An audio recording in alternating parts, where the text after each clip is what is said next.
स्वतंत्रता दिवस पर निबंध फ्री 15 शब्द। भारत का सबसे प्रमुख राष्ट्रीय पर्व स्वतंत्रता दिवस प्रत्येक वर्ष 12 अगस्त को पूरे देश में बड़े हर्ष और सम्मान के साथ मनाया जाता है। ये दिन हमारे लिए गर्व और उत्साह का प्रतीक है, क्योंकि इसी दिन मीन 1947 में हमारा देश अंग्रेजों की 62 वर्षों की गुलामी से मुक्त हुआ। इस स्वतंत्रता के पीछे असंख्य वीरों के संघर्ष, त्याग और बलिदान की गाथा छिपी हुई है। महात्मा गांधी, भगत सिंह, चंद्रशेखर आजाद, नेताजी सुभाष चंद्र बोस, सरदार पटेल और लाखों स्वतंत्रता सेनानियों ने आजादी पाने के लिए अपना सर्वस्व न्यौछावर कर दिया।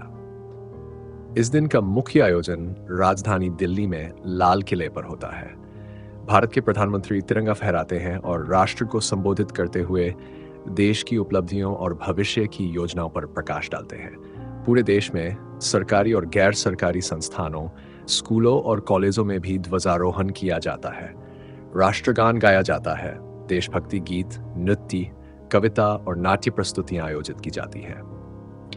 ये माहौल पूरे देश में देशभक्ति की भावना को और गहरा कर देता है। स्वतंत्रता दिवस केवल एक उत्सव नहीं, बल्कि यह हमें स्वतंत्रता के महत्व और उसके संरक्षण का संदेश देता है।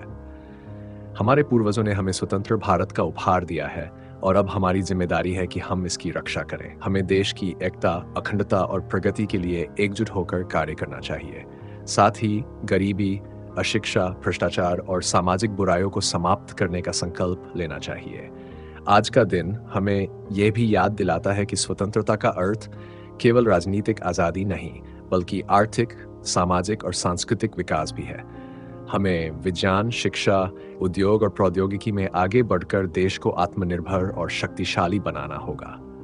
अंततः स्वतंत्रता दिवस हमारे गौरव, बलिदान और कर्तव्य का प्रतीक है। इस दिन हमें अपने देश की उन्नति में योगदान देने का संकल्प लेना चाहिए, ताकि आने वाली पीढ़ियां भी गर्व के साथ स्वतंत्र भारत में सांस